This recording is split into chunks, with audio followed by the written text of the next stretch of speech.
Like many of you, I have been in an abusive relationship with a narcissist who stalked me long after the relationship ended and even recruited friends, family, his new spouse, and anyone else under the sun who would listen to his lies. They were recruited to stalk, harass, and terrorize me for nearly a decade. Being stalked is absolutely horrible. If you are going through this right now, it is very likely that you feel high levels of anxiety, and it's really super difficult for you to settle in to getting on with your life. And what is this person, what is this narcissist thinking or doing when they are stalking you? Are they gathering information on you? Are they following you so that they can try to get you back? Or do they want to threaten you? Do they want to hurt you? And what is the way out of this stalking?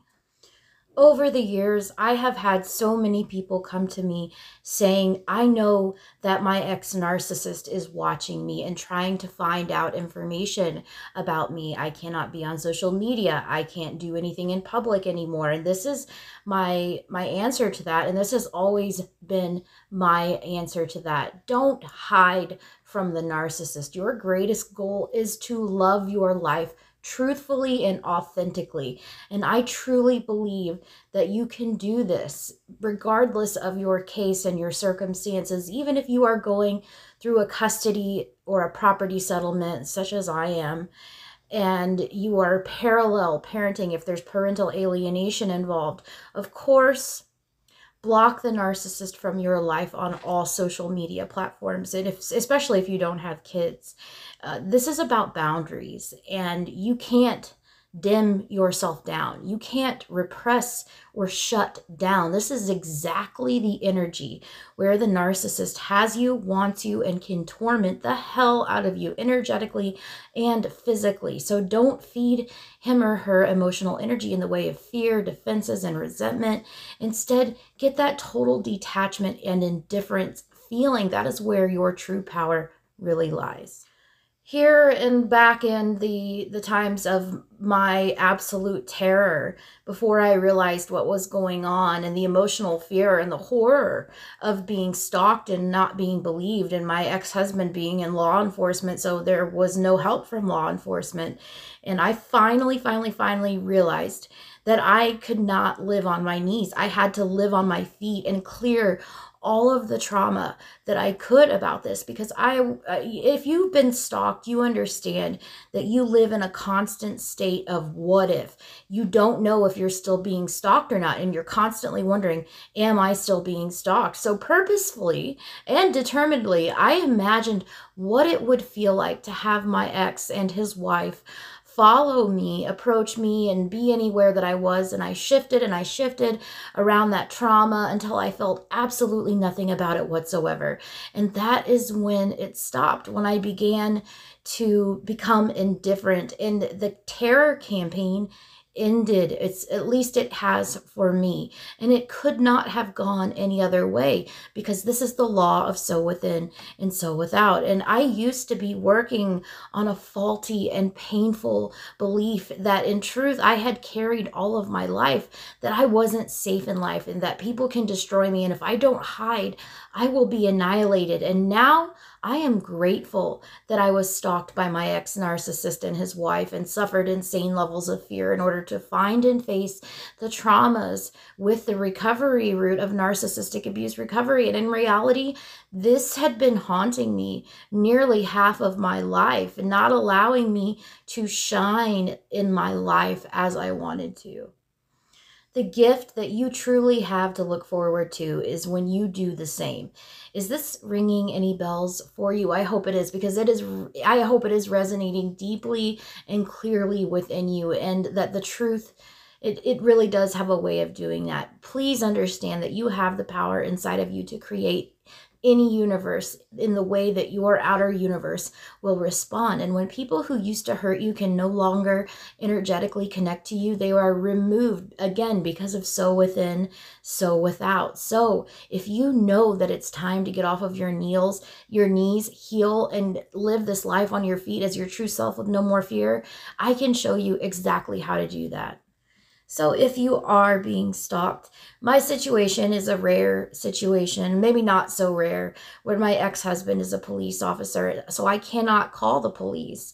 But if you are being stalked, always call law enforcement, because stalking, it is the willful harassment of another person, from repeatedly turning up at your home, driving in circles around your neighborhood, or bombarding you with messages or calls, and getting friends, families, and neighbors to harass you, turning up unexpectedly where you are, frequently driving past you, and even moving across roads, trying to send you messages of what of approaching you and saying things like they're going to harm pets and stalk your children, and calling your bosses to make false accusations, sending threatening letters and sexual letters, or any letters or messages or emails or gifts. And they can guilt trip you with those "I'm sick" messages to play on your empathy and your sympathy. And they can threaten to tell our insecurities to make us feel shame, and they can and they will make up pathologically blatant lies to friends, family, colleagues, neighbors, literally anybody who will listen. So they're going to be stalking your social media, setting up fake accounts to do so. And if you've checked on theirs as you want closure, it does happen to the best of us. You have to stop doing that now. Not all, but few do this. You can't do this. I understand that you want answers, but this isn't done. I'm not saying this with malicious intent. Even if you get curious, you cannot look at their social media as much as they may be stalking yours.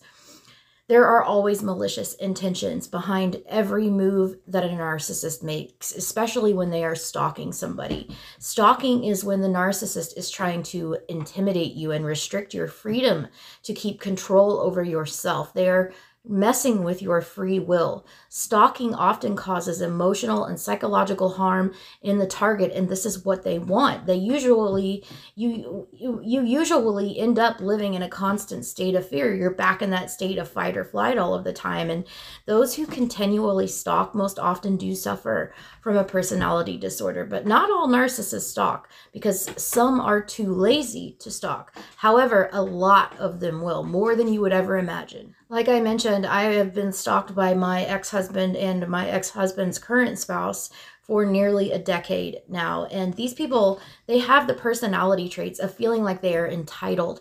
They're preoccupied with power and success. And this often includes in relationships. They have this arrogance that they can do as they please, and they will exploit others to get their needs met. They lack the emotional empathy or sympathy to care about what pain they're causing the target and anybody in the target's immediate vicinity. And they don't have respect for anybody's boundaries. They don't even know what a boundary is. They know that they can crush them, and that's about it.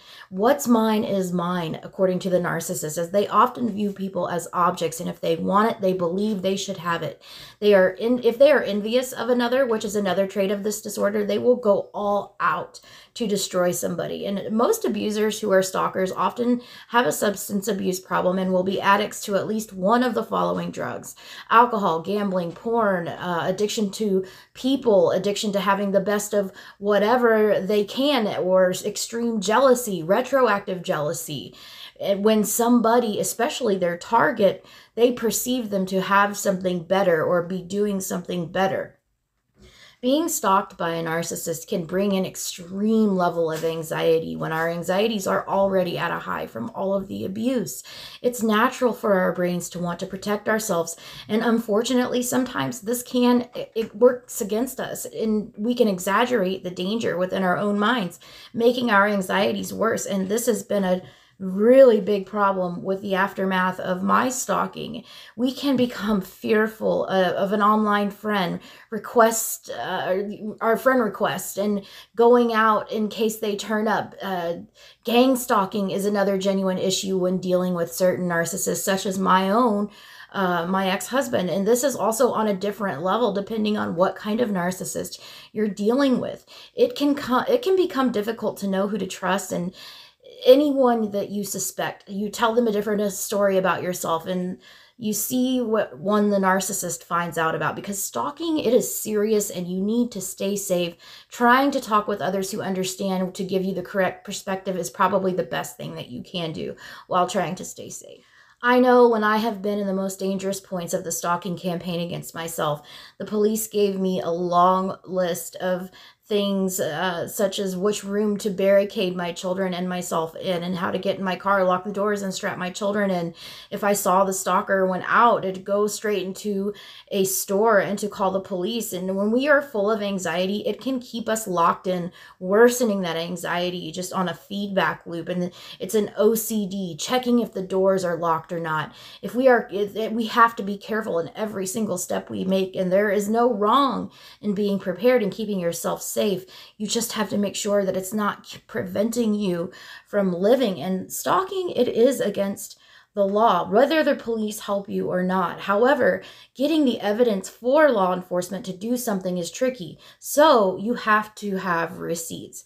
You have to save messages, security camera footage, dash camera footage, anything from their friends, from their family. Take photos, take videos. If they come to your house or do a drive-by, call the police every single time. And I mean every time. If you feel silly, even if you question yourself, because I did too.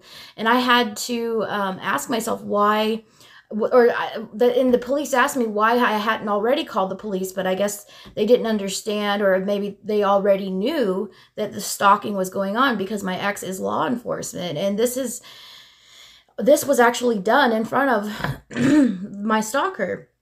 So the narcissist, this is another thing that you have to deal with stalking, and something that I've dealt with for many, many years, and that is the smear campaign, the smearing of your name to all and asunder, to everybody else, about how crazy you are. So when you tell them that you're being stalked, they don't believe you. You have to talk with genuine people, keep telling authorities, write as many people as you can. Some hear you the first time, and others it may take a little while. But stalking, it can often end up in violence. So keep yourself safe. Make sure the narcissist has not put a tracker on your phone or your car.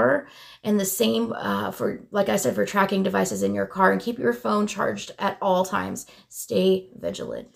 Try to become a bit unpredictable, and on that drive to work, maybe set off a bit earlier than usual, but not always. Try to take different routes when you drive as a or maybe go with a colleague and have them walk you to your car. Don't warn the narcissist that you're going to call the police. Just call the police. And like so many of us that do this, hoping they'll stop, but they usually don't. And sometimes this makes them carry on, as they believe we question their entitlement, and this enrages the narcissist. So keep your home locked, including windows. Block the narcissist on everything you can. Block their flying monkeys, and be prepared, because my narcissist went so far as to contact my neighbors while living hours away from me. And no matter how small, document, document, document. And don't forget to never stop doing the things that you enjoy doing. Yet stalking is serious, though keep smiling and keep laughing. My name is Sara Ann Brown, and this is Narcissistic Abuse 101.